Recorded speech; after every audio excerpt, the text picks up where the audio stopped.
मैं इंसान के दिल पर हैरान होता हूँ, इसमें हिकमत का मादा भी है और उसके मुखालिफ भी, क्योंकि अगर इसमें उम्मीद पैदा हो तो हिर्स से पस्त हो जाती है, और अगर इसमें हिर्स पैदा हो तो हिर्स तबाह कर देता है। ये अगर मायूसी इसमें है तो परहेजगारी उसे मार डालती है, और अगर उसे गुस्सा ने पकड़ लिया तो गुस्से से इसकी शिद्दत बढ़ जाती है। अगर उससे कनात नसीब हो तो एहतियात करना भूल जाती है, और अगर वो खौफ से भरा हुआ है तो वो मोहतात रहने में मशगूल हो जाता है। अगर ये महफूज महसूस करता है तो ये बेकार उम्मीदों से मगलूब हो जाता है, और अगर उससे माल दिया जाए तो उसकी आज़ादी इसको इसराफ कर देती है। चाहे इस पर हमला करे तो बेचैनी से मारा जाता है।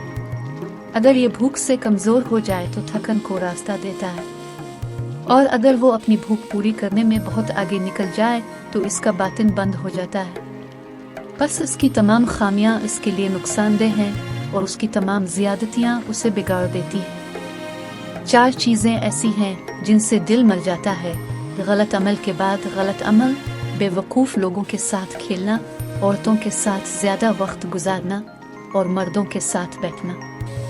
फिर उन्होंने इमाम अली अलैहिस्सलाम से पूछा, और ये अमीर अल मोमिनीन, मरने वाले कौन हैं? आपने फरमाया, हर वो बंदा जो अपनी ख्वाहिशात की पैरवी करता है।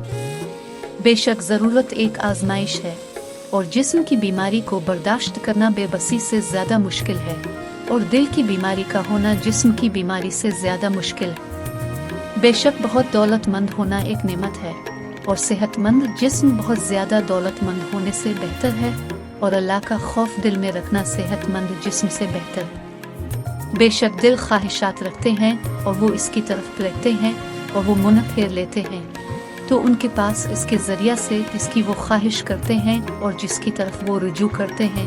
यकीनन अगर दिल को इसकी मर्ज़ी के ख़िलाफ़ कोई काम करने पर मजबूर किया जाए तो वो अंधा हो जाता है।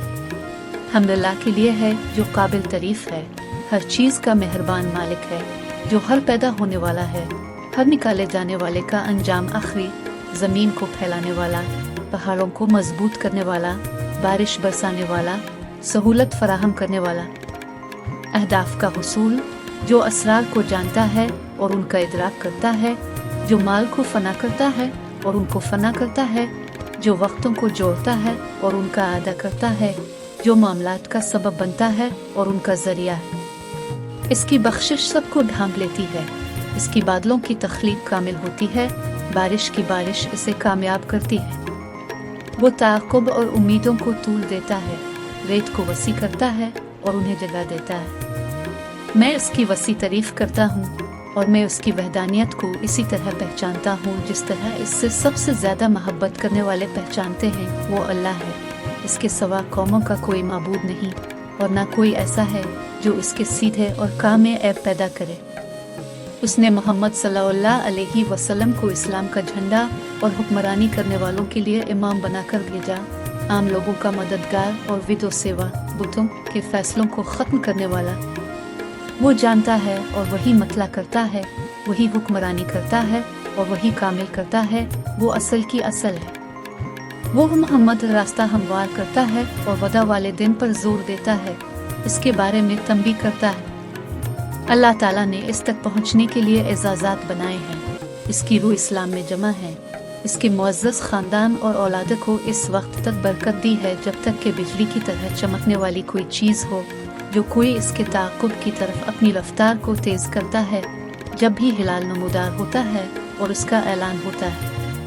बनाया अल्लाह ताला आपकी निगहबानी करे, अमल साले करे, हलाल की राहों पर चली, जो हराम है उसे एक तरफ रख कर छोड़ दे, अल्लाह के हुक्म को सुने और इसका इदराक करें, अपने रिश्तेदारों से मेल जोल रखें और उनका ख्याल रखें, नाफरमानी करें, अपने मैलानात को रोको और उनको रोको, अपनी बेटियों का निकाह नेक और परहेजगार लोगों से करो, और उन लोगों से दूर रहो जो खेल तमाशे और लालच करते हैं। इस तरह तुम्हारे निकाह के ताल्लुकात सबसे ज़्यादा पाकीज़ा आला नस्ल के आदमी पैदा करेंगे, जो आपको अपने ख्वाबों को पूरा करने देंगे। ये आपकी आंखों के सामने होना चाहिए, इस तरह आपकी मलकियत का हक होगा, आपकी दुल्हनों को इज्जत दी जाएगी اور اس کا مہر بھی ایسا ہی ہو جیسا کہ رسول اللہ صلی اللہ علیہ وسلم نے سلمہ کو دیا تھا، جبکہ وہ سب سے زیادہ عزت والی ہے۔ قانون تمام بیٹوں میں سب سے زیادہ مہربان، اور اس کے پاس وہ تھا جو وہ چاہتا تھا، حالانکہ اس کا ہونا آسان نہیں تھا، نہ ہی اس نے اسے پریشان کیا، نہ ہی اس کی مائکاوی میں کبھی کمی آئی، نہ ہی اس پر کبھی بدنامی ہوئی۔ میں اللہ سے التجا کرتا ہوں کہ وہ آپ کو اس کے ساتھ سب سے زیادہ قابل تعریف تعلق عطا فرمائے، سے راضی کرنے کا دوام۔ وہ آپ میں سے ہر ایک کو اس چیز کے بارے میں الہام کرے جو آپ کی حالت کی اصلاح کرے، اور آپ کو اس کے لیے تیار کرے جو آپ کو آخرت میں ملے گا۔ ابدی حمد اسی کی ہے، حمد اس کے رسول احمد سواد کی ہے۔